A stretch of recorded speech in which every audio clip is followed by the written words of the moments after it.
Welcome to Cannabis Health Radio, a podcast where we share stories from people around the world who are using cannabis as medicine. The information is meant to raise awareness about the health benefits of cannabis, but should not be taken as medical advice. Now, here are your hosts, Ian Jessup and Corrie Yelland.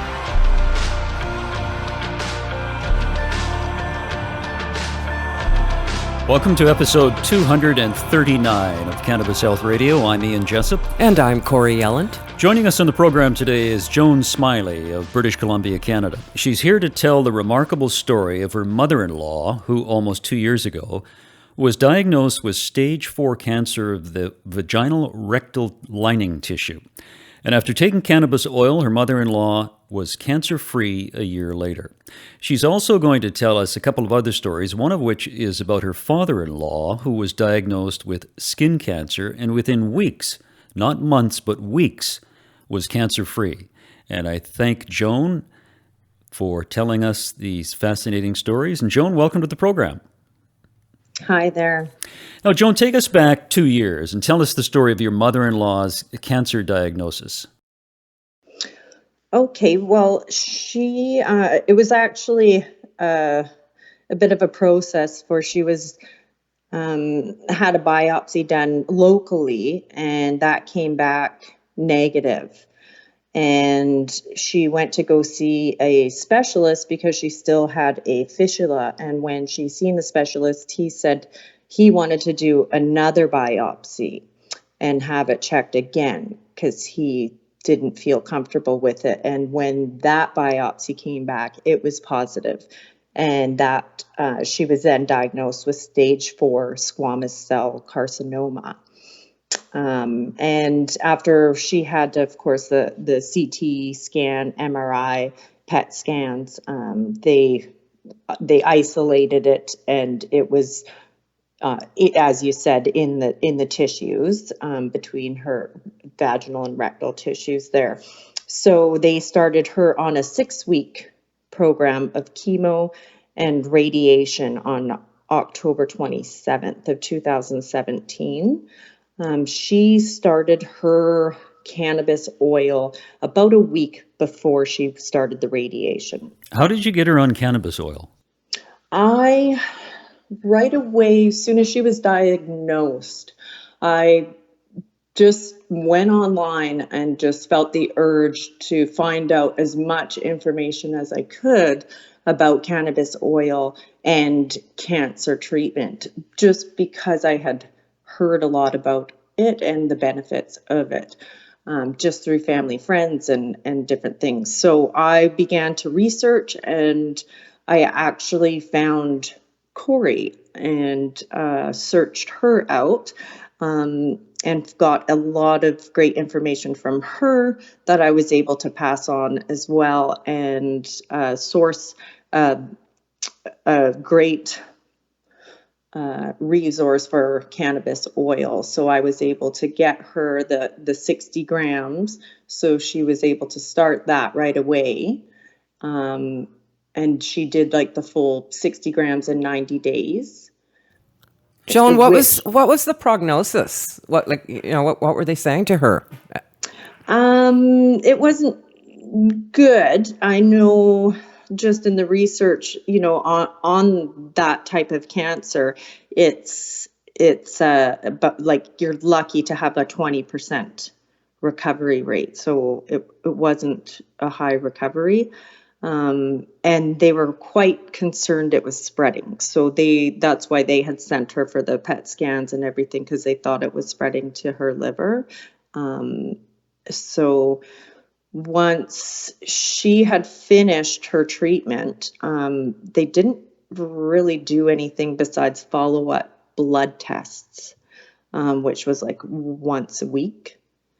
She would get blood tests done. And then it wasn't until July 3rd of 2018, so like over 6 months after she was finished her radiation, that's when she went in to get her PET scan. And that was just the follow-up to, I guess, see if the cancer was still there. Once she had that PET scan, she got a call right away from the radiologist, who was more than, amazed, let's say, that there was no cancer there. Joan, when you told your mother-in-law you wanted to start her on cannabis, what was her response? So half the family's a bit mixed in that sense, where there's a few of us cannabis users and pro cannabis. So she was absolutely not pro cannabis at the time. But I was able to put forward the research that I had looked up to convince her that this was going to be beneficial for her. How did she handle taking cannabis? How old a woman was she? Where is she? She's 59 now. Okay, so did she start out small and go slow? Did she do it orally, rectally? What we did was we started. It was with 100 milligram gel capsules. So we had those. She was able to start right away. She started doing them rectally before her radiation, because we were told she wouldn't feel the psychoactive effects. And that was a big thing for her, where she didn't want to feel high in any way from it. So she had a bit of fear of that. So anyways, with the suppositories, she didn't feel any psychoactive effects, and she was able to build up her tolerance right away.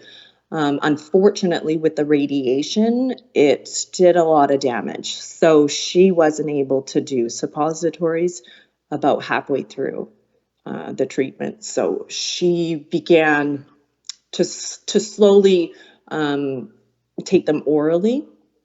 So she would start taking them at nighttime orally, and then she was able to build up a tolerance. And she was taking a whole gram a day orally. She was taking 200 milligram pills, 5 of them a day.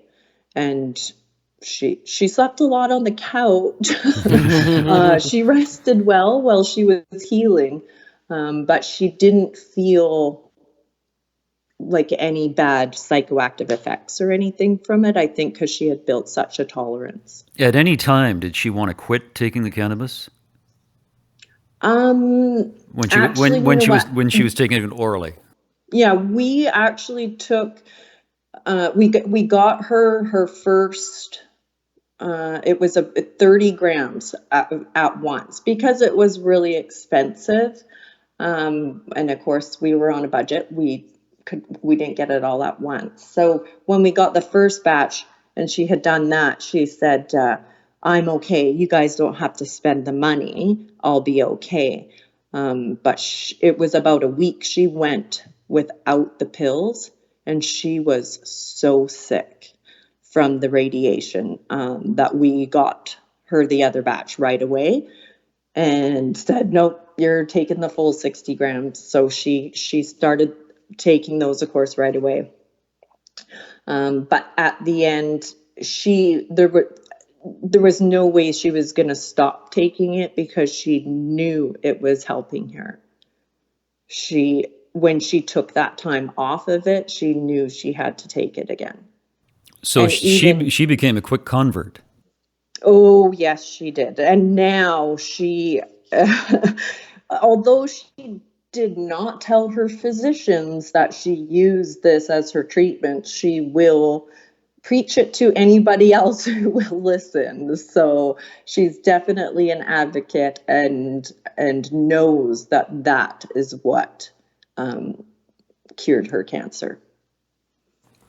That's an interesting, very interesting story. So on October 27th of 2017, she started her treatment. July 3rd of 2018, was she declared cancer-free at that date? Yes. So that's, 9 months later? Yes. That is amazing. And her doctors did not know that she was taking cannabis? No, No, she felt uncomfortable to tell them because she didn't want The backlash. she didn't want them to say that then it would interfere with her treatment that she was doing with them. So she just didn't want to tell them. Yeah, it interfered with the treatment, all right. It made her feel better. It sure did. And she knew that it was the best thing for her when she was getting the radiation, because not only did it help with the pain, but it helped so much mentally, just for her to, to absorb what was going on and know, she was going to come out on top of everything and not let it consume her. Because finding out when you have cancer, I don't know myself personally, but I've watched it, like a monster come into a family, and just it just has such an impact to destroy everybody around. Mm-hmm. Yeah, it's such a powerful word in its own self. Just the word. It's terrifying. Yeah, it's interesting you mentioned that, because I was going to say just the word cancer is terrifying to anyone. And yes. a doctor says you have cancer, you have stage 4 cancer, the recovery rate is 20%, and you must be thinking, my God, I'm going to die, this horrible death. Oh, yeah, most definitely.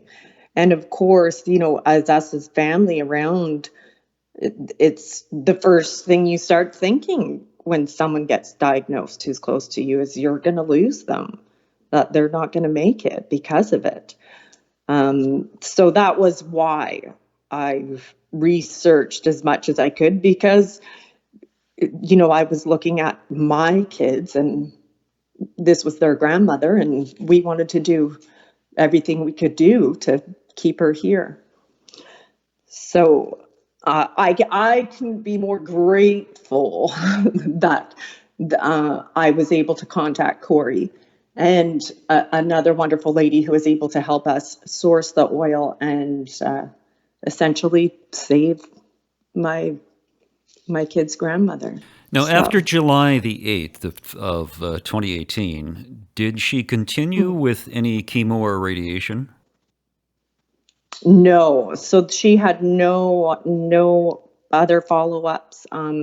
She has since seen the specialist in Victoria, where they're still looking into her fistula, whether or not they will proceed with a surgery or not. They haven't done anything, because every time she keeps going, it's showing that she's healing still. So she's going in the right direction. Yes. So they don't want to go in there and try to do surgery if her body's still healing. So she's continuing with a maintenance dose that she takes orally. And she has, since she did the 60 grams, she's continued to take a 50 milligram dose every night. The doctors must be wondering what she's done. Mm-hmm. Yes, I think so. Although none of them have asked her. But it's definitely, all of us as a family know definitely that it's what saved her. And we watched it work again with my father-in-law as well. Yeah, tell us that story about his skin cancer.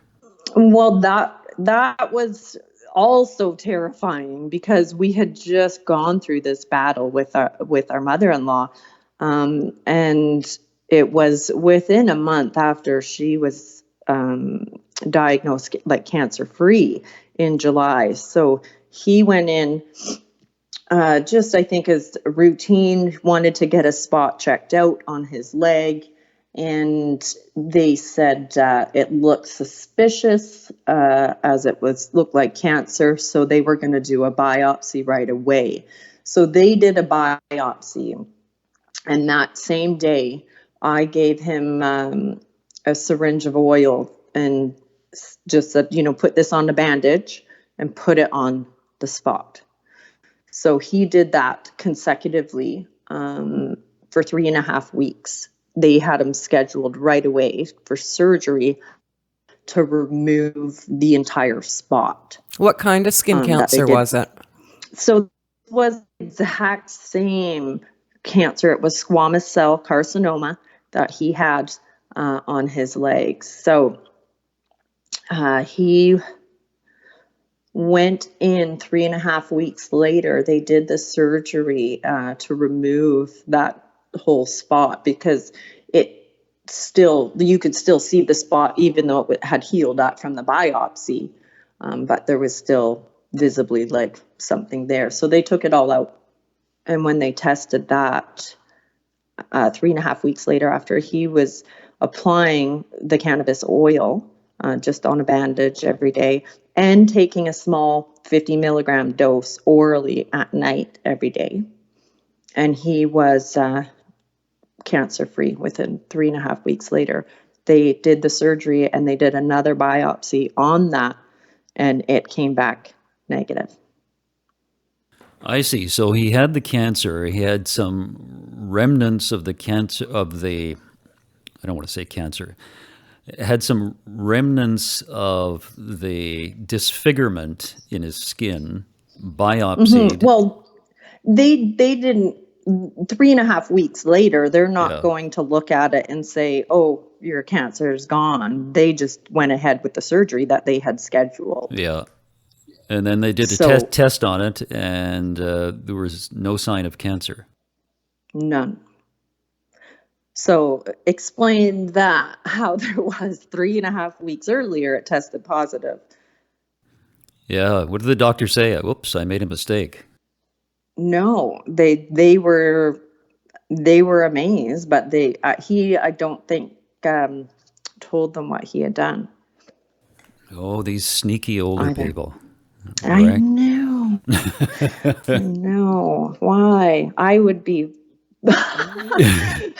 so throwing that back at them. Is he doing a maintenance dose of oil? He is as well. So they both continue with the maintenance dose. It's also a sleep aid. So instead of a glass of wine at night, they both have a little bit of oil and. Exactly. My mother-in-law will still have her glass of wine, but yes, she will do her maintenance dose as well. And they are both converts now. Oh, yes. Yes. Actually, no, my father-in-law, he's always been a connoisseur. Oh, I see. Okay.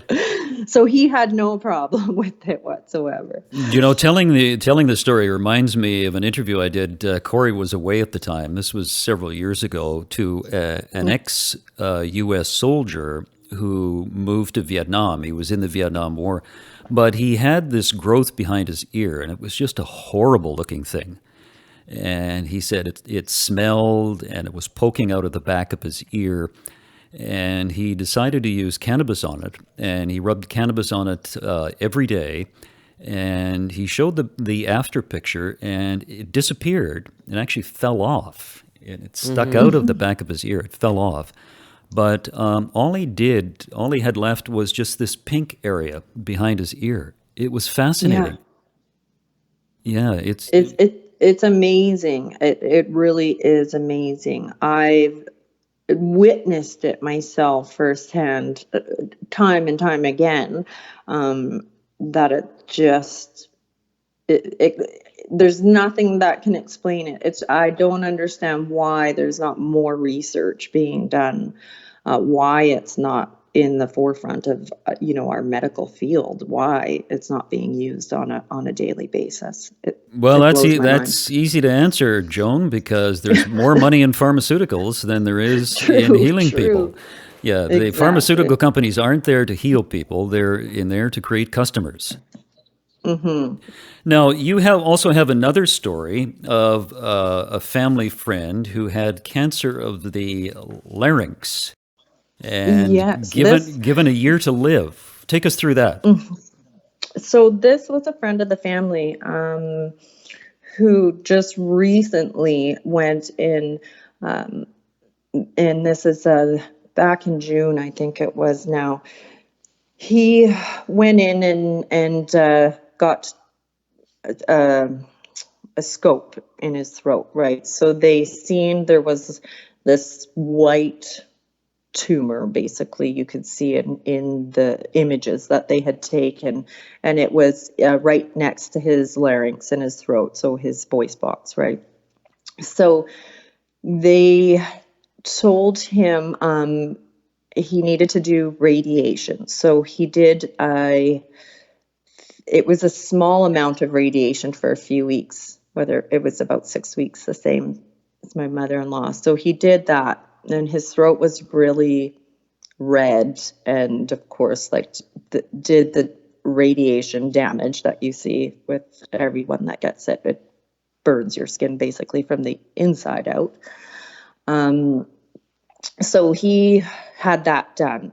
Now, they went in and did another scope a few weeks after he was finished his radiation. And that is when they said, we're sorry.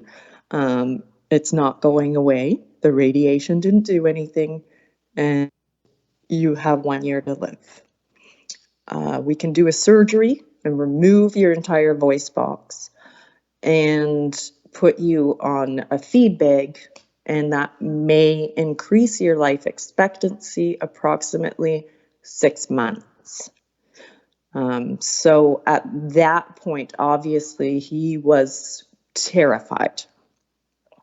He then went actually to the States, to the Mayo Clinic, to get them to look at his cancer and see if they could come up with an alternative to the feed bag, and if there was anything else that could be done. So before he went down there, I had gifted him the 60 grams and said he needs to start taking this and see what it can do. And he started right away with suppositories, about 200 milligram dose, and worked his way up to a gram a day within a week.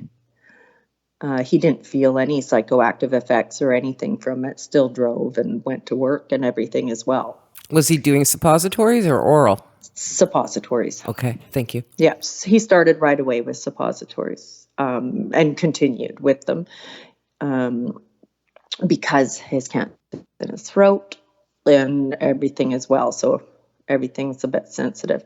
So he went down to the Mayo Clinic. This was about 3 weeks after he started taking the oil, and he had another scope done.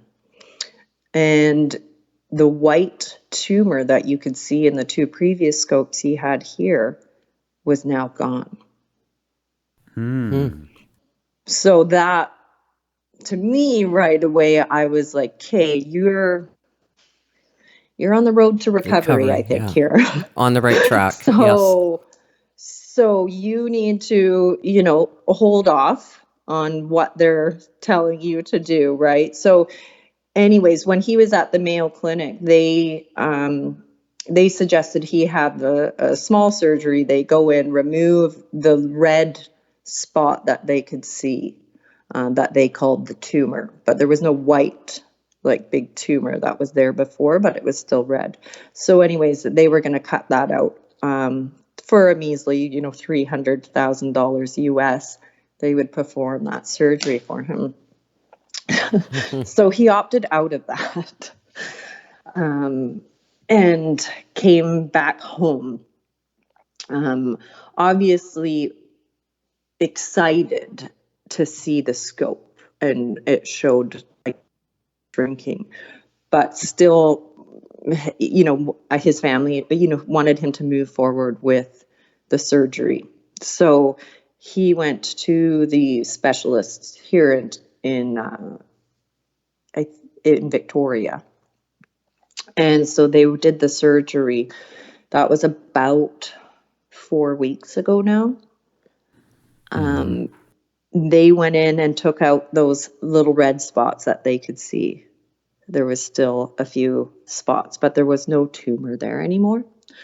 They cut those spots out, and 2 weeks later, he got a phone call that he was, in fact, cancer-free, that the spots they removed in his throat, where they just, went to town slicing around his larynx and everything to get these, they said, was cancer out of him, and they came back, tested negative. There was no cancer.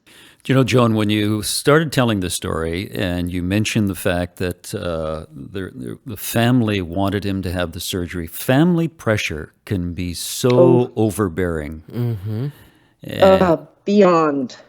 Yeah. Beyond. We hear so many stories, and Corrie's heard far more than I, of people who have tried cannabis oil, want cannabis oil, taken cannabis oil, it's worked, but the family wants them to have the conventional medical protocol, and they go downhill from there. Yeah, I've had patients die several times. And majority of it, I would say, is from the surgery, from the chemo and or radiation. From the chemo, I've seen. It's awful. It's absolutely awful. I had one guy convinced he wanted to do oil all the way. He had lung cancer, bowed to the pressure of having chemo. They hooked up his IV for his first chemo, turned it on, and the minute it hit his system, he dropped dead. Yeah. Remember it is awful. Sorry, Joan. Remember the lady that we did the interview with, and it was one of the shorter interviews? And there was family pressure. Yes, yeah, Pettit. Yeah, was it Joan? No, Joan? Was it Joan? Or Marg? Too many Joans. Yeah. Anyway, she had brain cancer, lung cancer, something else. Bone, I think. Bone cancer. Yeah, and she was being healed with cannabis. The cancer was disappearing, but family pressure convinced her that she should have chemo and radiation, and she died. Yeah. From the treatment. Yes. Yeah. Mm-hmm. And you know what? There's been really horrible cases, a scenario actually of my mother-in-law. When she was diagnosed, a dear friend of hers who she worked with was a nurse. She was diagnosed at the same time. And when she was diagnosed, and my mother-in-law mentioned, the cannabis oil, she just declined. She didn't want to try it. She didn't have any faith in it. I'm assuming because she was in the medical field. So she just didn't want to do it. And even her family and friends, other family and friends mentioned it to her. She declined, and unfortunately, she recently just passed away from her cancer. So that was really hard on my mother-in-law to watch, knowing, that she could have done something to prevent it. But I know this fellow, and I've known him since, the early 80s. And I ran into him the other day, a couple of weeks ago, and I said, how are you doing? And he says, fine. He says, but I've got prostate cancer. So I told him about cannabis, told him about Cannabis Health Radio, and then I ran into him again, and he still hasn't tried cannabis, but he's on a new drug. And I thought, okay.